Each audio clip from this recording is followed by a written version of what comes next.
सर्वांच्या लाडक्या आपल्या शाळेच्या मुख्याध्यापिका भोसले मॅडम आणि आज हसतमुख असणाऱ्या आणि नेहमीच तुम्हाला मदत करणाऱ्या आपल्या शेजारच्या शाखेतील प्रमुख पाहुण्या म्हणून धनावडे मॅडम लाभलेले आहेत। त्याचबरोबर आपल्या शाळेच्या उपशिक्षिका कांबळे मॅडम, माझं सर्व सेवक वृंद आणि ज्यांच्यासाठी या कार्यक्रमाचं आयोजन केलेलं आहे ती तुम्ही 7वीची चिमणी पाखरे। आता म्हणणार मॅडम आज गोड गोड का बोलताय तर तुम्ही या शाळेत अगदी बालवाडीपासून आहात। त्यानंतर मध्ये काही मुलं 5वीला आली, काही 2री 3रीत आली, असं करत तुमचा हा प्रवास गेली 8-9 वर्ष हा प्रवास चालू होता। त्या जिजामाता शाळेशी तुमचं एवढं घट्ट नातं झालेलं आहे की आज तुम्हाला शाळा सोडून जाताना रेवर येतोय का? ठीक आहे। तर पाहता या शाळेत आपण हे करत असतानाच आपण कोरोनासारख्या मोठ्या संकटाला सामोरं गेलो। मगाशी पण तुम्ही भाषणात वगैरे सांगितलं तर खरोखरच या कोरोनाचा आपल्या सगळ्यांनाच खूप मोठा फटका बसला होता। काय फटका बसला होता तर आपण शाळेपासून दुरावलो होतो आणि शाळेपासून दूर गेल्याचे कितीतरी परिणाम आपल्याला भोगावे लागले। गेले 2-3 वर्ष ते परिणाम भोगतोय आपण। म्हणजेच काय झालं तर आपण अभ्यासापासून मागं पडलो, परंतु हळूहळू तुम्ही तो सगळा गॅप काय केला, भरून काढलात आणि यशस्वीपणे आता 7वी पर्यंत तुम्ही वाटचाल केली। आता हे करत असताना आता बघा 7वी पर्यंतचा अभ्यास म्हणजे काय असतो तर अभ्यास कसा करावा हे आपण शिकतो। 7वी पर्यंत काय हा पहिला टप्पा, तुमच्या शिक्षणाचा पहिला टप्पा। या टप्प्यात तुम्ही काय शिकला तर अभ्यास कसा करावा आणि आता पुढे काय करणार 8वी पासून 12वी पर्यंत हा अभ्यास कशासाठी करणार, लक्षात येते का तुमच्या? कसा करायचा हे शिकलो आपण जिजामाता शाळेत। आता पुढे जाऊन आपण काय करणार आहोत, हा अभ्यास कशासाठी करणार, म्हणजे मला हा अभ्यास करून मला काय फायदा होणार आहे, काय मी भविष्यासाठी काय करणार आहे, या सगळ्या गोष्टी तुम्ही काय करणार आहात पुढच्या टप्प्यात शिकणार आहात। आता पहा 8वी ते 12वी जसं तुम्ही पूर्वी गाणं ऐकलं असेल 16वं वरीस धोक्याचं, ऐकलंय का? खूप जुनं गाणं आहे। खरं तर ते गाणं तसं करण्यामागे खूप मोठं शास्त्रीय कारण आहे असं म्हटलं तरी चालेल। खरोखरच 8वी ते 12वी हा तुमचा वयाचा टप्पा असतो, तो धोक्याचाच असतो। का धोक्याचा म्हटलं या टप्प्याला तर यामध्ये तुमच्यात शारीरिक बदल होत असतात, मानसिक बदल होत असतात, भावनिक बदल होत असतात आणि ह्या सगळ्या बदलांचा परिणाम आपल्यावर होतो। म्हणजे तुमच्यासारखेच आम्ही पण तुमच्या या टप्प्यातून बाहेर आलेलो आहोत। आत्ता इथं आम्ही आलोय म्हणजे कधीतरी आम्ही 7वीत होतो, कधीतरी 8वीत होतो, कधीतरी आम्ही 12वी केली होती। म्हणजे हा तुमच्यात जो आत्ता बदल होता तो आमच्यात सुद्धा कधीतरी बदल होऊन गेलेला होता। मग याला धोक्याचं का म्हणायचं तर काय होतं, न कळत आपल्या मित्रपरिवारांचा आपल्यावर खूप प्रभाव पडतो। म्हणजे आईनं मॅडमनी सांगितलं तरी आपल्याला ते पटत नाही, पण मित्रानं एखादी गोष्ट सांगितली तर ती काय होतं आपल्याला खूप पटत असते आणि मग त्यात चांगले मित्र, वाईट मित्र, बाजूचं वातावरण, या सगळ्याचा आपल्या या आयुष्यावर परिणाम होत असतो आणि मग काय होतं आपण आपल्या ध्येयापासून किंवा मूळ गोष्टीपासून, चांगल्या गोष्टींपासून भरकटण्याची शक्यता असते। मग आता आपण काय केलं पाहिजे तर आपण जाणीवपूर्वक या टप्प्यात आपल्या स्वतःकडं लक्ष दिलं पाहिजे। मी योग्य दिशेने कसा जाईल याच्यासाठी आपण काय केलं पाहिजे, जाणीवपूर्वक प्रयत्न केले पाहिजे। हे वयच असं असतं की हे सगळे चेंजेस, हे बदल आपल्यात होत असतात, पण जाणीवपूर्वक आपण आपल्यावर लक्ष केंद्रित केलं पाहिजे। आता बघा आपण इथे सगळेजण बसलोय, तुमच्या सगळ्यांच्यात प्रत्येकाकडे एक विशिष्ट असा गुण आहे। असं कोण आहे का आपला 68 पट आहे की असा एखादा विद्यार्थी आहे का की त्याच्याकडे काहीच नाही, त्याला काहीच येत नाही, असं कुणीच नाही। अभ्यास तर आपण सगळेच करतो, पण अभ्यासा व्यतिरिक्त आपल्याकडे खूप सारे गुण आहेत। कोण मग सुंदर गात असेल, कोणाची चित्रकला चांगली असेल, कोण अगदी बोलका घेवडा पोपट म्हणतो की नाही तसा असेल, कोण अभ्यासात हुशार असेल। आज नवीनच आम्हाला एक हिरा सापडला बासरी वादक। म्हणजे प्रत्येकात असे काही ना काहीतरी काय आहेत गुण आहेत आणि हे गुण आपण काय केले पाहिजेत, ओळखले पाहिजेत आणि ते जोपासले पाहिजेत। आणि आता म्हणून मी तुम्हाला म्हटलं की अभ्यास कसा करायचा हे शिकलो, पण आता अभ्यास कशासाठी करायचा हे इथून पुढच्या वाटचालीत तुम्ही काय करणार आहात, शिकणार आहात। त्यामुळे आपण जाणीवपूर्वक स्वतःकडे लक्ष देणं गरजेचं आहे। म्हणजे स्वतःची ओळख प्रत्येकाचं असेल, प्रत्येकाचं व्यक्तिमत्व आहे ते तुम्ही स्वतः ओळखून त्यासाठी काय केलं पाहिजे, प्रयत्नशील राहिलं पाहिजे. आणि हे सगळं करीत असताना बघा, आता आपण जेव्हा मोठ्यांचा आशीर्वाद घेतो त्यावेळी बरेच लोक आपल्याला सोन्यासारखा हो, असे काही काही खूप यशस्वी हो असे आशीर्वाद देत असतात. तर सोन्यासारखा हो असं का म्हणतात आपल्याला?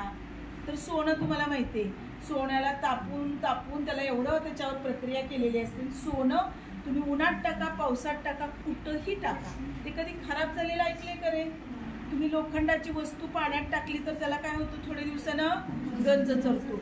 लाकूड असतं त्याला काय होतं, वाळवी लागते, होय की नाही? पण सोन्याला कधी असं ऐकलंय का की सोन्याची वस्तू होती ती खराब झाली? ऐकलंय का? नाही, कारण त्याच्यावर तेवढी प्रक्रिया केलेली असते. म्हणून मोठे लोक किंवा शिक्षक आपल्याला आशीर्वाद देतात की सोन्यासारखा राहा, म्हणजे सोन्यासारखा चमकदार हो. पण मला तर वाटतं तुम्ही सोनं होण्यापेक्षा जर परीस झालात तर आणखीन चांगलं होईल. बघा, आता सोनं आणि परीस, सोनं हे मौल्यवान आहे, पण माझ्या दृष्टीनं परीस त्याच्याही पेक्षा मौल्यवान आहे. का मौल्यवान आहे परीस?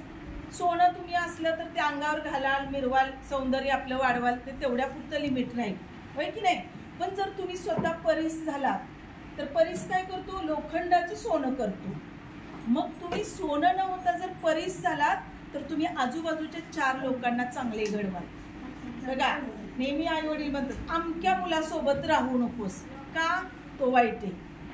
पण त्या हिच्यासोबत राहत जा ना, बघ तो कसा अभ्यास करतोय. म्हणजे तो कोण असतो रे? तो परीस असतो. म्हणून आपण सोनं होण्यापेक्षा कशावर लक्ष दिलं पाहिजे? परीस होण्यावर लक्ष दिलं पाहिजे. जर मी परीस झालो तर मी माझ्यासोबत माझ्या आजूबाजूच्या 4 लोकांसाठी तो प्रेरणादायी ठरू शकतो. म्हणून सोनं होण्यापेक्षा परिसावर लक्ष देणं गरजेचं आहे. मग आता तुम्ही बघा, तुम्हाला आता एवढं वय झालंय की तुम्हाला ह्या बारीक सारीक गोष्टी स्वतः कळू शकतात, कळतात की नाही? काय चांगलं, काय वाईट, आपल्यासाठी काय योग्य आहे, काय अयोग्य आहे, हे तुम्ही कळण्या इतपत आता जसे सज्ञान झालेला खूप चांगल्या गोष्टी तुम्हाला या कळतात. आणि मी तर स्वतः बघा तुम्हाला नेहमी म्हणत असते, आई आणि बाई एकच असतात. का असं म्हणतो? तर घरात तुम्ही चांगलं काम केलं, एखादी चांगली गोष्ट केली तर आई काय करते, जवळ देते, शाबासकी देते, खाऊ देते, गोड बोलते, बरोबर का? बाई पण काय करतात, बाई म्हणजे सगळे शिक्षक, मग ते सर असोत मॅडम असोत, ते पण काय करतात, तुम्ही चांगली कामगिरी केली, छान ऑनलाईनचे आमचे मार्क भरले, छान पेपर सोडवला, एखादा छान उपक्रम केला की लगेच बघा शिक्षकांच्या काय तोंडातून येतं रे, छान, व्हेरी गुड, मस्त आहेस तू, येते की नाही लगेच? मग आई पण काय करते, ज्यावेळी तुम्ही काही चुकत असाल त्यावेळी काय करते, पाठीत धम्मक लाडू देते ना? पण शिक्षक पण तेच करतात. शिक्षकांना पण काय हवं असतं, तुम्ही चांगलं घडावं, हेच असतं. मग त्यासाठी तुमचा अभ्यास पूर्ण करून घेण्यासाठी, मग तो स्वाध्याय असेल, उपक्रम असेल, परीक्षेतले मार्क्स असतील, हे सगळं पूर्ण करून घेण्यासाठी शिक्षक सुद्धा काही वेळेला काय करतात, गोड बोलून जर हे वळत नसेल तर मग थोडा शिस्तीचा बडगा दाखवून तुम्हाला जागेवर आणण्याचा प्रयत्न करतात. म्हणजे त्यांचा हेतूच काय असतो, तुम्ही चांगलं घडावं, बरोबर का? आणि मग त्यासाठी काही वेळेला तुम्हाला शिक्षा केली जाते, काही वेळेला गोड बोललं जातं. पण यातून आपण काय घेतलं पाहिजे की मला आता आयुष्यात चांगल्या गोष्टी करायच्या. तर मगाच्यापासून तुम्ही ऐकताय, सगळेजण तुम्हाला सांगतायत की तुम्ही चांगलं व्हा, चांगलं व्हा. मग तुम्ही चांगले नाहीत का? असं आहे का की तुम्ही चांगले नाहीत? तुम्ही चांगलेच आहात. तुम्ही कसे आहात? खरोखर चांगलेच आहात. फक्त आपल्यात असलेले गुण ओळखून त्यासाठी आपण जाणीवपूर्वक काय केले पाहिजेत, प्रयत्न केले पाहिजेत. आणि सांगितलेलं की या वळणावरती आपण थोडंसं पाय घसरण्याची शक्यता असली. पाय घसरणं म्हणजे खूप काही मोठं होतं असं नाही, पण मित्रांच्या संगतीनं अभ्यासाकडे दुर्लक्ष करणे, शाळा बुडवणे. आपण बघतो सयाजीची वगैरे मुलं तुम्हाला भेटत असतील, कधी कधी शाळा बुडवून इकडे तिकडे भरकटलेले असतात. मग ही मुलं अशी का होतात? तर त्यांचं काय झालेलं असतं, स्वतःकडे लक्ष नसतं किंवा त्यांना आपल्या भेटलेला मित्र परिवार तसा असतो. म्हणून आपण काय केलं पाहिजे, जाणीवपूर्वक आपल्याकडे लक्ष देऊन आपण चांगल्या ध्येयानं किंवा चांगल्या वाटेवरून कसं जात राहू यासाठी प्रयत्न केले पाहिजे. तुम्ही जर स्वतः चांगलं वागला तर त्या पर्यायानंच तुमच्यामुळं आमचं देखील नाव मोठं होणार असतं. जेव्हा 4, 5, 6, 8 वर्षानं तुम्ही आम्हाला भेटता आणि मी हे झालोय किंवा मी मॅडम असं झालोय, मी इथं इंजिनिअरिंग करतोय, मी इथं काय करतोय असं जेव्हा सांगत येता त्यावेळी तुम्ही शिक्षकांच्या चेहऱ्यावरचा आनंद पहा. मी तर म्हणेन आमचा शिक्षकांचा पेशा असा जगात आहे की त्याला तोडच नाही. म्हणजे तुम्ही जेव्हा चांगलं फुलून आलेलं पुन्हा आम्हाला भेटायला येता त्यावेळी आमच्या चेहऱ्यावरचा असलेला आनंद किंवा आम्हाला झालेलं समाधान हे कशातही मोजता न येण्यासारखी गोष्ट असते. आणि हे कुणाच्या हातात असतं? तुमच्याच हातात असतं. तुम्ही चांगलं वागला तर पर्यायानं तुमची स्वतःची तर प्रगती होणारच आहे. पण तुम्ही ज्या शाळेत शिकत होता बघा, रस्त्यावर तुम्ही भांडणं वगैरे केली तर काही चुकीचं घडलं तर लगेच काय म्हणतात, कुठल्या रे शाळेचा तू? विचारतात का हा प्रश्न तुम्हाला? कुठल्या शाळेचा तू? म्हणजे तुमच्यासोबत आपल्या शाळेचं काय केलेलं असतं? नाव जोडलेलं असतं. मग तुम्ही चुकीचं वागला तर शाळा बदनाम होते, आपले आई वडील बदनाम होत असतात, सगळ्यांना त्याचा त्रास होत असतो. म्हणून स्वतः परीस व्हा की ज्याच्यामुळे तुमच्यामुळे आमचं नाव काय व्हावं? मोठं व्हावं. आम्ही मूळचे काय? तुमच्यामुळेच आम्ही आहोत. तुम्ही इथं आहात म्हणून आम्ही शिक्षक आहोत, बरोबर का? तुम्ही नसतं तर आम्ही इथं आलो असतो का? नसतोच आलो. मग तुम्ही सर्वांनी इथून पुढे लक्षात ठेवा की आपल्याला जास्तीत जास्त आपल्या ध्येयापर्यंत जाण्यासाठी चुकीच्या गोष्टी आपल्या हातून न घडता योग्य पद्धतीने आपण काय केली पाहिजे? पुढची आपली वाटचाल केली पाहिजे. आम्हा सर्व शिक्षकांना तुमच्याबद्दल खूप म्हणजे विश्वास आहे की तुम्ही आत्मविश्वासानं येणाऱ्या तुमच्या पुढे ज्या समस्या अडचणी येतील त्यात तुम्ही प्रयत्न करून यशस्वी व्हाल याचा आम्हा सर्वांना विश्वास आहे. आणि या तुमच्या पुढील आयुष्यासाठी आमच्या सर्व शिक्षकांकडून तुम्हाला खूप खूप शुभेच्छा. धन्यवाद.